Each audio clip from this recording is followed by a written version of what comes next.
Bonjour à tous et bienvenue sur Aquazen. Aujourd'hui on se retrouve pour une nouvelle vidéo consacrée au CO2. Et là je vous propose la confection d'un kit CO2 maison sur la base d'une bouteille de SodaStream. On va voir, c'est beaucoup moins cher qu'un kit CO2 traditionnel qu'on peut acheter dans le commerce. Avant cela, pourquoi je désire mettre du CO2 dans ce bac là? Eh bien c'est avant tout pour la pousse des plantes et notamment les plantes gazonantes, les hémianthus, qui ont un besoin indispensable de CO2, sinon elles résorbent et finissent par dépérir. Donc j'ai testé plusieurs kits différents sur la chaîne, de l'artisanal, des kits spécifiques, et là j'avais envie de tester le kit SodaStream qu'on peut voir dans d'autres vidéos sur YouTube. Voici donc le matériel nécessaire pour confectionner ce type de kit.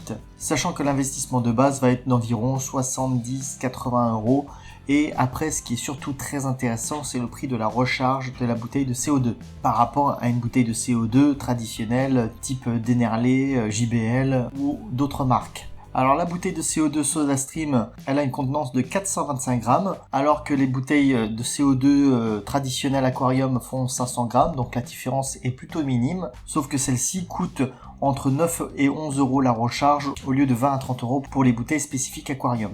Je me suis muni aussi d'un détendeur manomètre muni d'une Electrovan. Ce modèle, vous pouvez le trouver sur Wish ou Amazon pour environ 30 ou 35 €, peut-être moins aujourd'hui. J'essaye de vous mettre tous les liens possibles dans la description, sachez-le. Donc c'est une marque chinoise avec donc le détendeur, manomètre et l'Electrovan qui permet de contrôler l'allumage et l'extinction de notre distribution de CO2. La pièce maîtresse dont on a besoin, c'est un raccord qui permet d'adapter la bouteille de CO2 à notre détendeur. En effet, la bouteille de SodaStream a un filetage bien particulier et donc il est nécessaire, quoi qu'il arrive, d'avoir un raccord. J'avais d'abord essayé un raccord à acheter sur Wish pour 6 € et je n'avais pas été très content, j'avais eu des problèmes, notamment au niveau du joint et la disposition n'était pas terrible. Donc j'ai préféré finalement me fournir sur mon site fétiche Sky & Shrimp où j'en ai eu pour une vingtaine d'euros, mais j'ai préféré quand même avoir de la qualité. Je vous mets dans la description le lien pour obtenir ce raccord ainsi que le code promo de 5% pour le site Sky & Shrimp. Enfin, pour terminer, il va falloir du tuyau spécifique CO2, un bouchon anti-retour qui permet d'éviter les problèmes de fuite et un diffuseur de CO2. J'avais un petit diffuseur en verre en réserve. On peut également utiliser un mini flipper. Les deux fonctionnent très bien, mais j'ai choisi plutôt la discrétion avec le petit diffuseur en verre qui fait très bien son affaire. Allez, c'est parti, on va monter notre système. D'abord, il faut enlever les bouchons de protection de la SodaStream. Ce qui est pratique avec la bouteille de SodaStream, c'est que le fond est plat, donc on peut la poser à la verticale sans problème. Je visse mon adaptateur sur mon détendeur. Je vais serrer bien fort de manière à éviter tout risque de fuite. Et ensuite, je viens visser ma bouteille de SodaStream directement sur mon adaptateur. Il peut y avoir des micro-fuites lorsque l'on visse, sinon aucun problème. On serre bien encore une fois pour éviter les fuites et on verra tout à l'heure que je toucherai un petit peu à l'orientation du détendeur pour que le compte-bulle soit à la verticale. Là, il est en position horizontale. Pour le compte-bulle, c'est pas l'idéal. Maintenant que mon détendeur est fixé sur la bouteille, je vais maintenant placer mon système anti-retour, qui je vous rappelle est une sécurité. Il ne reste plus qu'à relier mon tuyau de CO2 au compte-bulle du détendeur. On peut noter qu'il faut quand même penser à remplir le compte-bulle avec de l'eau. En tout cas, si on veut l'utiliser en tant que compte-bulle, sinon ce n'est pas obligatoire, on peut très bien shunter cette partie. Je connecte ensuite mon diffuseur de CO2. On peut voir que j'ai le rempli d'eau. Voilà, mon dispositif est en place. Là, je l'ai juste posé comme ceci. Il méritera d'être calé pour éviter tout problème. Vous voyez que j'ai orienté un petit peu vers le haut mon détendeur de manière à ce que les deux manomètres soient mieux lisibles et que le compte-bulle soit orienté vers le haut. Donc là, mon installation est prête. Elle est parfaite. Il n'y a plus qu'à brancher l'Electrovan qui est couplé à mon éclairage. Donc, ce qui veut dire que ma diffusion de CO2 va à l'allumage de l'aquarium le matin et s'éteindre le soir lors de son extinction.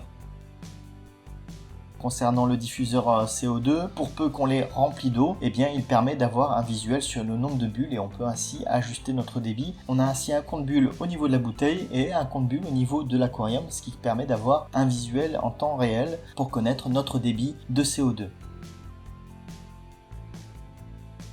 Voilà, grâce à ça, mon tapis d'hémianthus s'est parfaitement tenu, il n'y a eu aucun souci. On peut le constater sur les images, c'était un vrai régal de pouvoir maintenir ce tapis de plantes. Sans CO2, dans tous les cas, il aurait fini par pourrir.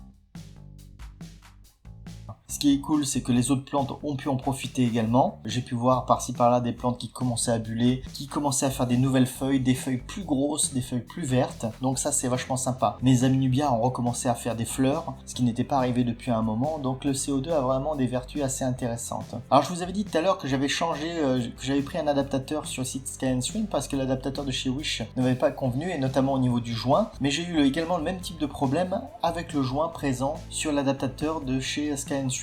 En effet, ce joint se détériore au contact du CO2. Qu'est-ce qui se passe à ce moment-là? Eh bien, ça occasionne une fuite.